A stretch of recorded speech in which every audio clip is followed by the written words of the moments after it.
கர்த்தருடைய பரிசுத்த நாம மகிமைப்படுவதாக. இந்த அருமையான நாளிலும் உங்களை சந்திக்கிறதுல நான் மிகுந்த மகிழ்ச்சி அடைகிறேன். கடைசி கால ஊழியத்தின் சார்பில் உங்களை நாங்கள் வாழ்த்துக்கிறோம். இந்த நாளிலும் கர்த்தர் நம்மோடு பேசும்படிக்காய் கர்த்தர் கொடுத்த கர்த்தருடைய வார்த்தை மீகா 6வது அதிகாரம் 8வது வசனம். மனுஷனே, நன்மை இன்னதென்று அவர் உனக்கு அறிவித்திருக்கிறார். நியாயம் செய்து இரக்கத்தை சிநேகித்து உன் தேவனுக்கு முன்பாக மனத்தாழ்மையாய் நடப்பதை அல்லாமல் வேறு எண்ணத்தை கர்த்தர் உன்னிடத்தில் கேட்கிறார். Praise the Lord. பாருங்க, ஒரு வார்த்தை ஜெபிக்கலாம். பரிசுத்த பிதாவே, நீர் எங்க கூட பேசுவீராக. ஆண்டவரே, இந்த நாளிலும் உடைய சத்தத்தை கேட்கும்படிக்காக கடந்து வந்திருக்கிற ஒவ்வொரு பிள்ளைகளுக்காக நன்றி. ஆண்டவரே, இதை வீடியோ மூலமாய் பார்க்க போகிறவங்க, ஆன்லைனில் பார்த்து கொண்டிருக்கிற எல்லாரும் கர்த்தருடைய மகிமை உள்ள கருத்தில் நாங்கள் அர்ப்பணிக்கிறோம். கர்த்தருடைய வார்த்தை ஜீவனுள்ளது, வல்லமை உண்டு என்பதை நாங்கள் அறிந்திருக்கிறோம். உடைய வசனத்துல ஆண்டவரை பரிசுத்தம் உண்டு என்பதை அறிந்திருக்கிறோம். உடைய வசனம் எங்களை பரிசுத்தப்படுத்தும் என்பதை அறிந்திருக்கிறோம்ப்பா. உடைய வசனம் ஆசீர்வாதம் உள்ளது என்பதை அறிந்திருக்கிறோம். ஆண்டவரே, உடைய வருகைக்காக எங்களை ஆயத்தப்படுத்துவதற்கு உடைய வார்த்தை ஜீவனாய் எங்கள் வாழ்க்கையில கிரியை செய்யட்டும். இயேசுவின் நாமத்தில் பிதாவே, ஆமேன், ஆமேன். பாருங்க, கர்த்தருடைய பிள்ளைகளை, நமக்கு படித்ததான கர்த்தருடைய வார்த்தை மீகா 6வது அதிகாரம் 8வது வசனத்துல இப்படியாய் சொல்லப்பட்டிருக்கிறது.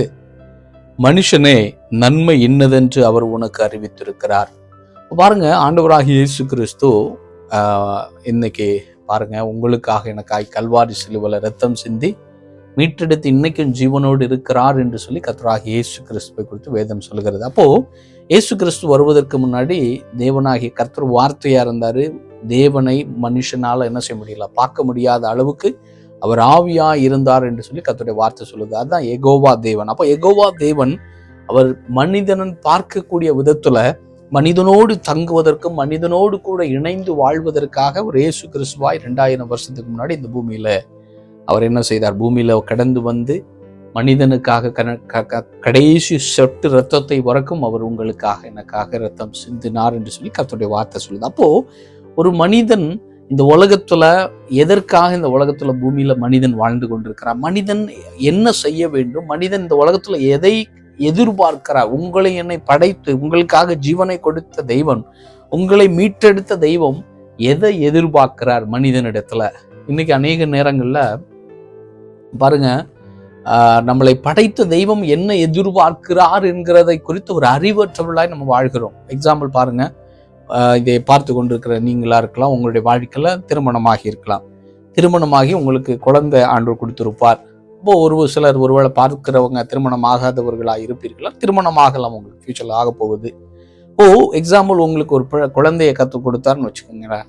அப்போ அந்த குழந்தையை குறித்து ஒரு பெரிய எதிர்பார்ப்பு இருக்கும். என்ன எதிர்பார்ப்பு? என் பிள்ளையை நான் டாக்டர் படிக்க வைக்கணும், என் பிள்ளையை நான் இன்ஜினியர் படிக்க வைக்கணும், என் பிள்ளையை இந்த நாட்டுக்கு நான் படிக்க வைக்கணும், அப்படின்னு சொல்லி பல கோட்டைகள் எல்லா பெற்றோருக்குமே இருக்கும். அவங்க இயேசுவை அறிந்தாலும் சரி, அறியாமல் இருந்தாலும் உலகத்துல அவர்கள் பிள்ளைகள் தனக்கு கொடுக்கப்பட்ட அந்த பிள்ளைகளை இப்படியெல்லாம் செய்ய, இப்படியெல்லாம் மகிமையாய் மாற்ற வேண்டும், எந்த ஸ்தானத்தில் இருக்கணும்னு சொல்லி எல்லா பெற்றோர்களும் விரும்புவது வழக்கம், நார்மல். இது அதே மாதிரிதான் தேவன் உங்களை என்னை படைத்தவர் உங்களை கொண்டு, அதாவது நீங்கள் எப்படி இருக்க வேண்டும், நீ எப்படியெல்லாம் வாழ வேண்டும், எப்படியெல்லாம் ஆண்டவருக்காய் பிரியமா இந்த உலகத்துல வாழ வேண்டும், உங்களை எப்படியெல்லாம் மாற்ற வேண்டும் என்கிற ஒரு பெரிய எதிர்பார்ப்போடு தான் கர்த்தர் இந்த உலகத்துல உங்களை அனுப்பி இருக்கிறார். நம்ம அநேக நேரங்கள்ல அதை குறித்து நமக்கு தரிசனம் இல்லை.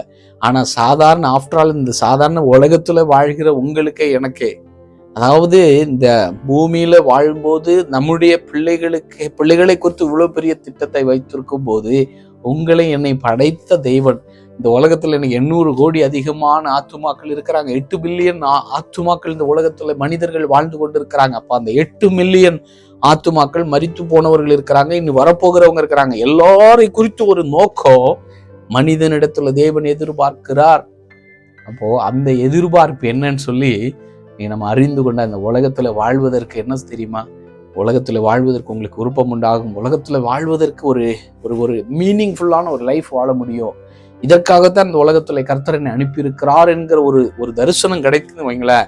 எதற்காக இந்த உலகத்துல வந்திருக்கிறேன் என்கிற ஒரு எண்ணம் வந்துருச்சுன்னா நீங்களும் நானும் என்ன செய்வோம் சரிமா? சந்தோஷமா இந்த உலகத்துல வாழ முடியாது. கர்த்தருடைய பிள்ளைகளை, அதைத்தான் இன்னைக்கு மீகா தீர்க்கதரிசி மூலமாக சுமார் கிமு 7ஆம் நூற்றாண்டுலயே, கிறிஸ்துவுக்கு முன்னாடி, கிறிஸ்து வெளிப்படுவதற்கு முன்னாடியே 700 வருடத்துக்கு முன்னாடி, அப்படின்னா இன்னைக்கு என்ன 2700 வருடத்துக்கு முன்னாடியே கர்த்தருடைய தீர்க்கதரிசியாகி மீகாவை கொண்டு இஸ்ரவேல் ஜனங்களுக்கு கர்த்தர் தீர்க்க தரிசனமாய் பேசின வார்த்தையை தான் நம்ம இவ்வளவு நேரம் படித்தோம். என்ன பேசுகிறார் என்று சொன்னால், மனுஷனே நன்மை இன்னதென்று அவர் உனக்கு அறிவித்திருக்கிறார். நன்மை இன்னதென்று அப்படின்னு சொல்லி கர்த்தருடைய வார்த்தை ஆரம்பிக்கிறது. இந்த உலகத்துல நீங்கள் வாழும்போது 2 விதமான காரியங்கள் இருக்கிறது. ஒன்று நன்மை, இன்னொன்று தீமை. ஆண்டவர் ஆதாம் ஏவாளை படைக்கும் போது ஆண்டவர் எப்படி படைத்தார் தெரியுமா?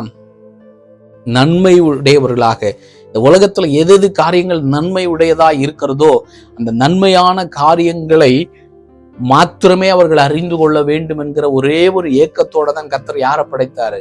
முதல் மனிதனாகி ஆதாமையும் அவருக்கு ஏற்ற துணையாய் கொடுத்த ஏவாளை கர்த்தர் படைத்தார். அப்போ இவர்களை கர்த்தர் படைக்கும் போதே இவர்கள் நன்மையானதை மாத்திரமே அறிந்து கொள்ள வேண்டும் என்கிற ஒரே ஒரு தரிசனத்தோடு தான் ஆண்டவர் ஆதாம் ஏவாளை படைத்தார் என்று சொல்லி வேதம் சொல்கிறது.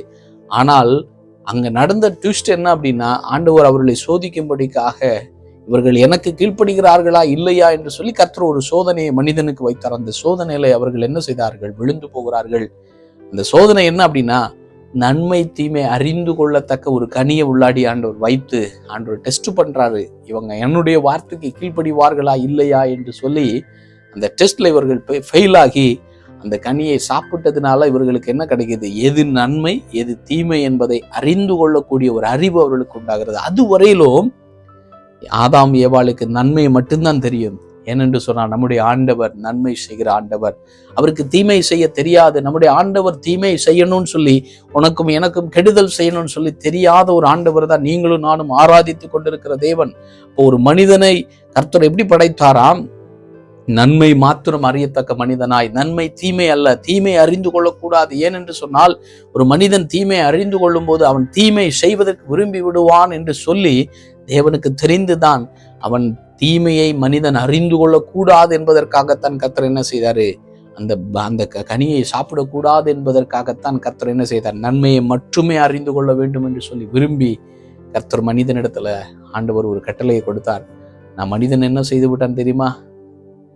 நன்மையை மாத்திரமல்ல தீமையும் அறிய விரும்பி அந்த பழத்தை சாப்பிட்டு பாவத்துக்கு தேவனுடைய கட்டளைக்கு கீழ்ப்படியாமல் அதை மறந்து ஆண்டவருக்கு எதிர்வாய் செயல்பட்டபடினால நன்மையும் தீமையையும் அறிந்து கொள்ளக்கூடிய ஒரு அறிவை பெற்றது மாத்திரமல்ல, மொத்தமாகவே முழுவதுமாகவே அந்த நன்மை செய்கிறதையே மனிதன் என்ன செய்து விட்டான்?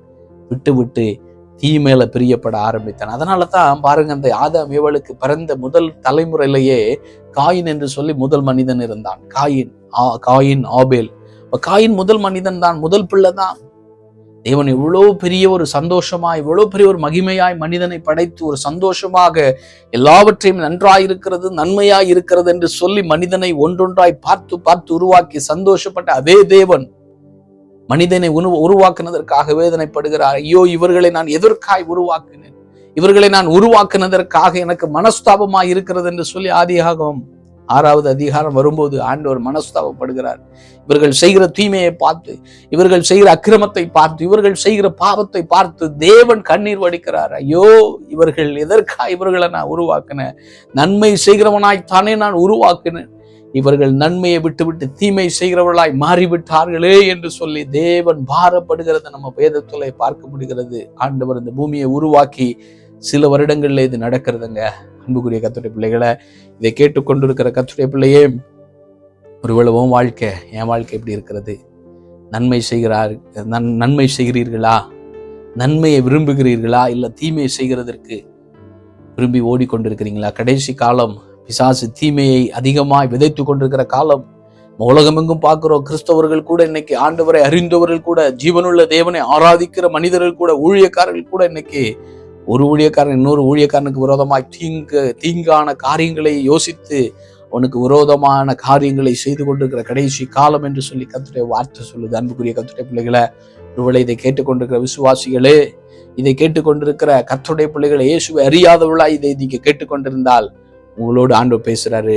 தீமையை யோசிக்காதீங்க. மற்றவர்களுக்கு தீமை செய்ய வேண்டும் என்று சொல்லி யோசிக்கிறது அது பிசாசுடைய கேரக்டர். மற்றவர்களும் நல்லா இருக்கணும், அவங்க நல்லா இருக்கணும், எல்லாரும் நல்லா இருக்கணும். ஆண்டவரே, இந்த உலகத்துல இருக்கிற எல்லா ஜனங்களும் நல்லா இருக்கணும், கூடிய மற்றும் எல்லாருக்கும் நன்மை செய்ய வேண்டும் என்கிற ஒரு விருப்பம் உடையவர்களாய் நீங்கள் மாறினால் இன்றைக்கு நலமா இருக்கும். அதுதான் ஆண்டவர் சொல்றாரு, நன்மை இன்னதென்று அவர் உனக்கு அறிவித்திருக்கு. அப்ப எது நன்மை என்பதை கர்த்தர் ஆண்டவர் வெளிப்படுத்தி தருவார். நிறைய காரியம் இருக்கு எது எது நன்மைன்னு சொல்லி. இயேசு கிறிஸ்து இந்த உலகத்துல வாழும்போது ஆண்டவரை குறித்து சொல்லப்பட்டிருக்கு. அப்போஸ்தலர் 10:38 சொல்லுது, இயேசு கிறிஸ்துவை பரிசுத்த ஆவியினாலும் வல்லமையினாலும் அபிஷேகம் பண்ணி அவர் நன்மை செய்கிறவராக பூமியில சுற்றி திரிந்து பிசாசின் வல்லமையில் அகப்பட்ட யாவரையும் குணமாக்குகிறவராய் சுற்றி திரிந்தார் என்று சொல்லி இயேசு கிறிஸ்துவை குறித்து சொல்லப்பட்டிருக்கு. அப்ப இயேசு கிறிஸ்து இந்த உலகத்துல எப்படி சுற்றி திரிந்தார்? நன்மை செய்கிறவராய் சுற்றி திரிந்தார், தீமை செய்கிறவராய் அல்ல. பாப்பி பிசாசின் கட்டில் இருக்கிற ஜனங்கள், பாவ கட்டுகள் இருக்கிற ஜனங்கள், இன்னும் பலவிதமான பாவ பழக்கத்திலும் பலவிதமான நெருக்கத்தின் மத்தியில, வியாதியின் மத்தியில, பாடுகள் மத்தியில, கடன் பாரங்கள் இருக்கிற ஜனங்களை தூக்கி விடுகிறவராக, நன்மை செய்து அவளை தூக்கி விடுகிற ஒரு தேவனாகத்தான், மனுஷகுமாரனாகத்தான் இயேசு கிறிஸ்து உலகத்துல வாழ்ந்தார். அப்படியாக நீங்களும் வாழணும்னு சொல்லி கர்த்தர் விரும்பித்தான் இந்த கடைசி காலங்கள்ல கர்த்தர் அடிமை மூலமாய் கர்த்தர் பேசிக் கொண்டிருக்கிறார்.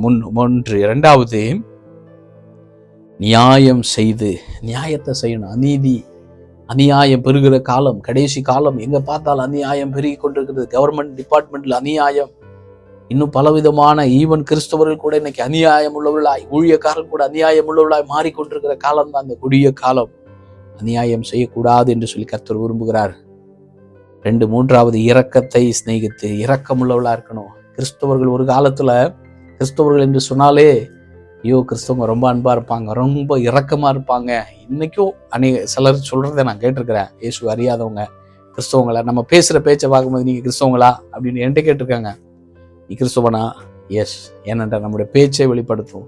இன்னைக்கு உங்க பேச்சு எப்படி இருக்கிறது? உங்களுடைய இருதயம் எப்படி இருக்கு? இரக்கமுள்ளவர்களா இருக்கிறீங்களா? கர்த்தர் விரும்புகிறார். ஆண்டவரை அறிவிக்கிற கர்த்தருடைய பிள்ளையை, இயேசுவை தெய்வமாய் கொண்ட கர்த்தருடைய பிள்ளைகளை, உங்களுடைய வாயிலிருந்து, என்னுடைய வாயிலிருந்து புறப்படுகிற வார்த்தைகள் இரக்கமுள்ளதா இருக்கணும், இருதயம் இரக்கமுள்ளதா இருக்கணும்னு சொல்லி கர்த்தர் விரும்புகிறார். 3. 4வது, உன் தேவனுக்கு முன்பாக மனத்தாழ்மையாய் நடப்பதை அல்லாமல் வேற எண்ணத்தை கர்த்தர் உன்னிடத்தில் எதிர்பார்க்கிறார், உன்னிடத்தில் கேட்கிறார் என்று சொல்லி 4வது பாயிண்ட் என்ன ஆண்டவர் சொல்றாரு? தாழ்மையாய் இருக்க வேண்டும். ஆண்டவருக்கு முன்னாடி தாழ்மைப்பட வேண்டும். ஆண்டவராக இயேசு கிறிஸ்து சொல்றாரு, மத்தேயு 11:28 நான் தாழ்மையும் நான் சாந்தமும் மனத்தாழ்மையுமா இருக்கிறேன் என்று சொல்லி ஆண்டவராக இயேசு கிறிஸ்து தன்னை குறித்து சொல்லும்போது எவ்வளவு ஒரு மகிமையான வார்த்தை பாருங்க. உங்களை என்னை படைத்த தேவன் தன்னை எப்படி சொல்றாரு? நான் தாழ்மையா இருக்கிறப்பா. வானத்தை பூமியை படைத்தவர், இந்த வானத்துல மகிமையெல்லாம் விட்டு இந்த பூமிக்கு வந்த தேவன் தன்னை சொல்றாரு, நான் தாழ்மையா இருக்கிறேன், மனத்தாழ்மையா இருக்கிறேன். மனதுல தாழ்மை, சிந்தனையில தாழ்மை, எண்ணங்கள்ல தாழ்மை, பேச்சுல தாழ்மை. ஆண்டவராக இயேசு கிறிஸ்துவை போல நீங்களும் நானும் மாற வேண்டும். இயேசுவை தெய்வம் என்று கொண்ட கர்த்தருடைய பிள்ளையே, இன்னைக்கு கேளுங்க, ஆண்டவராய் எனக்கு அப்படிப்பட்ட தாழ்மை தாருமப்பா.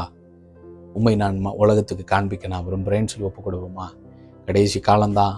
பிசாசானவன் தாழ்மையற்றவர்களை எழுப்பி கொண்டிருக்கிறான். ஊழியக்காரங்கனை பார்க்கிறோம், தாழ்மை இழந்து தன்னை பெருமைப்படுத்தி கொண்டிருக்கிற கடைசி காலம். விசுவாசி இதை கேட்டுக்கொண்டு கர்த்தருடைய பிள்ளையே, உன்னை நம்ம ஒப்பு கொடுப்போம். தாழ்மையை தரித்து கொண்டு இயேசுவை உலகத்துக்கு காண்பிப்போம். நன்மை செய்கிறவராய் வாழ்வோம். ஜெபிக்கலாம். பரிசுத்த பிதாவே, எங்க கூட பேசின எல்லா வார்த்தைகளுக்காய் நன்றி. இந்த வார்த்தைகள் மூலமாய் 30, 60, 100 மடங்கு கனி உள்ளதாய் மாறட்டும். எங்களை உடைய வருகைக்காய் ஆயத்தப்படுத்தும். இயேசு நாமத்தில் பிதாவே, ஆமென்.